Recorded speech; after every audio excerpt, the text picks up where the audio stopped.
The underlying question is whether euthanasia makes for a good, gentle, peaceful death. What constitutes a good death as opposed to a bad death? Watching my father and sister die, I have a point of view about this. For me, there is nothing gentle or peaceful about pain and agony, about suffocating to death. There is nothing loving about sitting by a loved one's side and allowing him or her to die in agony when relief is possible and at hand. It seems not only a bad death, but to a certain degree cruel. I often wonder, regarding the volumes written about euthanasia, how many of the writers have the experience of being fully present for a loved one's death. I suspect in many cases the theories are abstract, and what is being proposed has no grounding in lived life. Something as profound and intimate as the death of a loved one should take into account the reality of the process and the conditions. This is why I have shared the two stories with you this evening. I wanted to show why it matters to me that we have the option of self-chosen hastening of dying under conditions of terminal illness and imminent death. Thank you. Where the two speakers will take turns asking each other questions. Unfortunately, we've only been supplied with one microphone, so we'll have to pass it back and forth. Unless, of course, you can speak loud enough to where the audience will hear you. So if you'll take your seats here, and we will begin this portion of the debate. Dr. Roberts, you can ask the first question. Okay, and I think, can everybody hear me? I'm used to projecting in a classroom, so is that all right? Do you want the I microphone? think you two both need mics. We both need mics? Well, you can pass it back and forth. Okay. You want to put it in your pocket?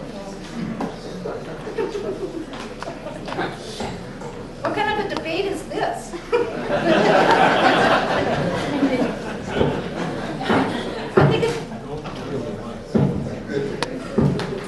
I think it's really pretty amazing how alike our talks were. The personal stories, I think, and I actually had 3 questions to start with, but I thought it would take too long. I have two questions. Will we have time for 2? Okay. One of them is actually kind of a challenge, and the other one I actually don't know the answer to. And so I'll start with the one that I wonder about.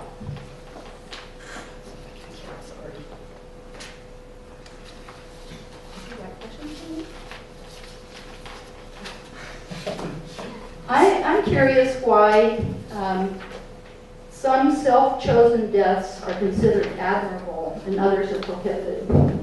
I'm thinking here of other regarding chosen death is often admired. For example, deaths in the military or in attempting to save another person's life from drowning or other kinds of cases like that where you die for someone else. Those are considered admirable. And so I want to know by what criteria do we distinguish the kind of death we consider honorable from other kinds of altruistically self-chosen death. For example, to relieve some of our loved ones of the burden of sharing the agony and participating through empathy in our extended suffering. Self-regarding chosen death can be constituted by voluntary euthanasia. And what makes these two kinds of self-chosen deaths so different from one another?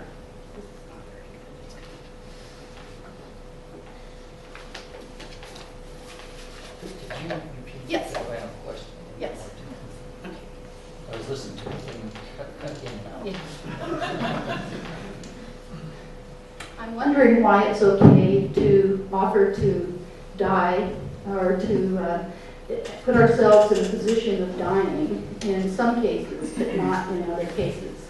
For example, we consider it honorable in war to die or to lose our lives trying to save someone else. But when we want to choose to end our life in order to prevent our family from having to suffer with us, it's considered dishonorable.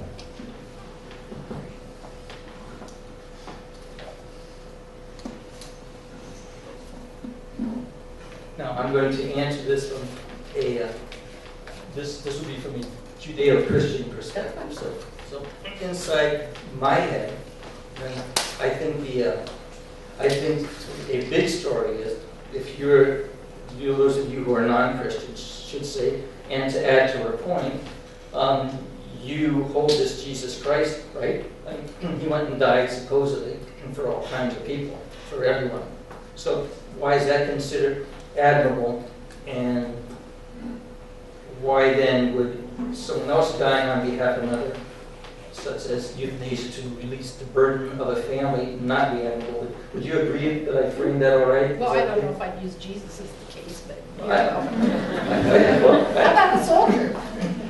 Jesus is a sui generis case. okay, okay. Well, then we won't use that one.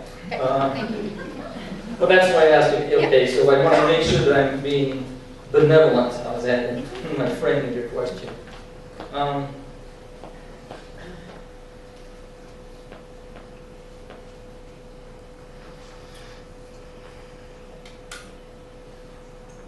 So can you give me an example of, a more concrete example of what you're trying to say? Because this one's a little abstract for me. Jumping on a grenade.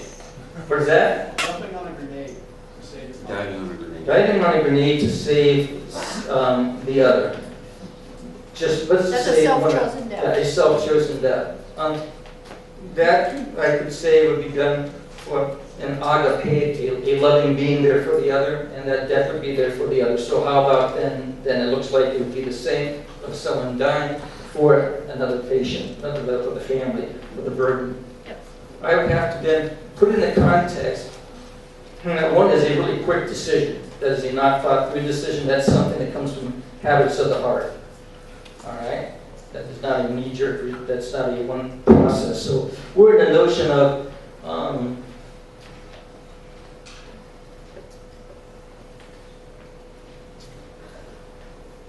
what is it that would be burdening the family? Would it be financial burden that would be burdening the family? Would not be financial burden? It would be watching, I consider it a burden watching someone suffer that I love. And in those contexts, now this is from my experience is in pharmacy and in hospice situations.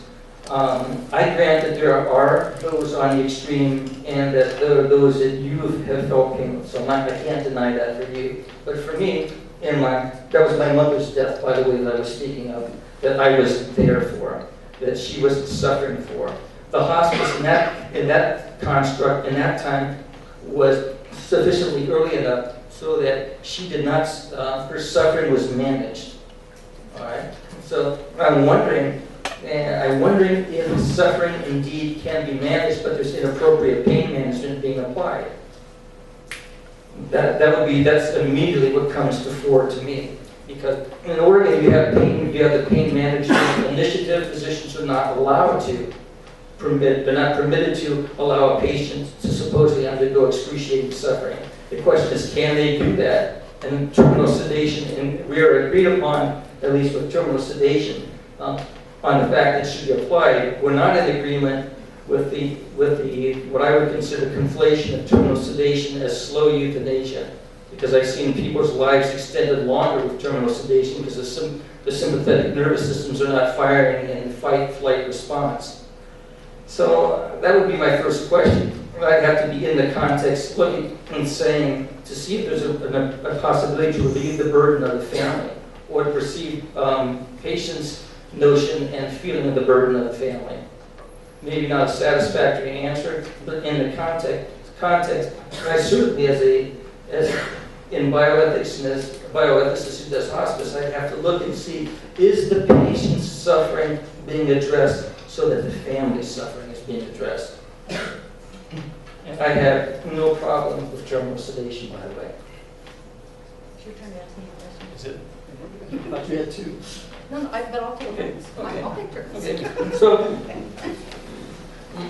my question would be, if you looked at it, there's a teleological approach that you addressed about moral responsibility and laid out not intending harm and suggested that that was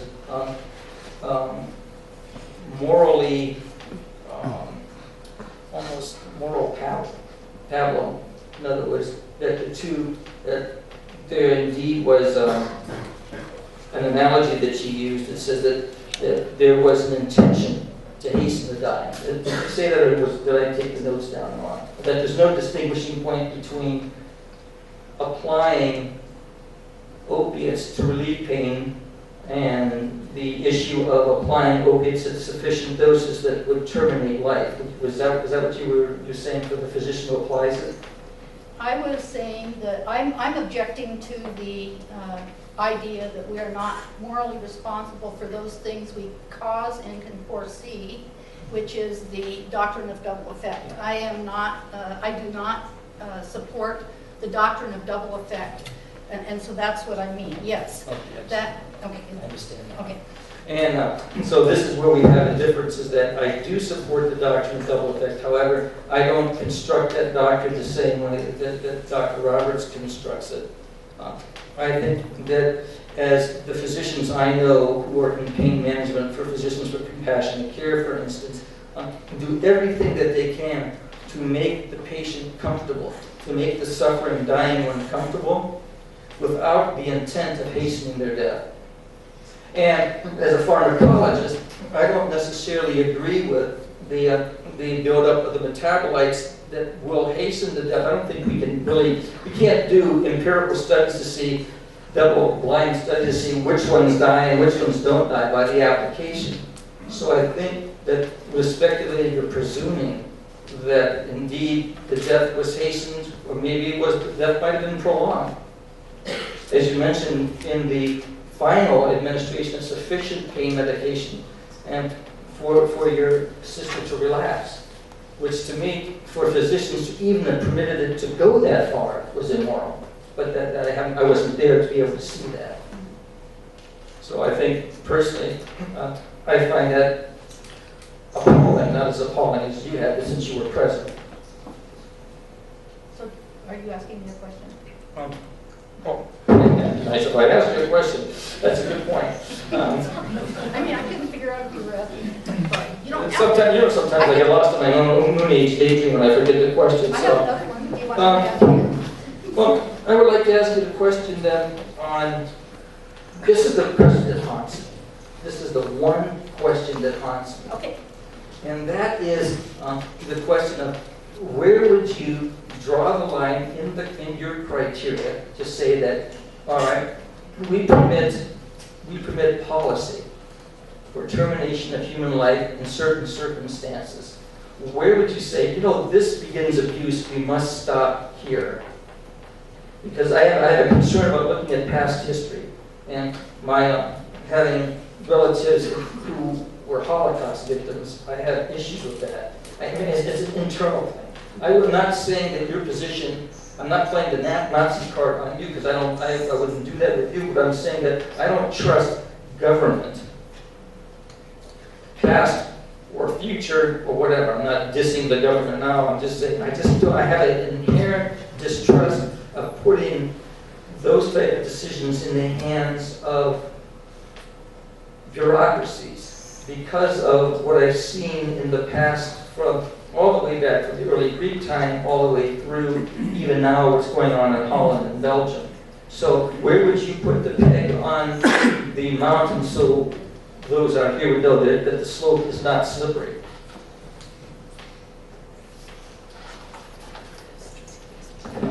Maybe this will work better. Maybe not.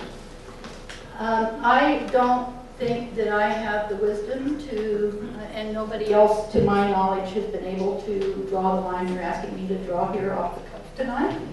That's why I chose this evening to talk about what I was pretty comfortable with, which is self-chosen hastening of dying in conditions of terminal disease and illness.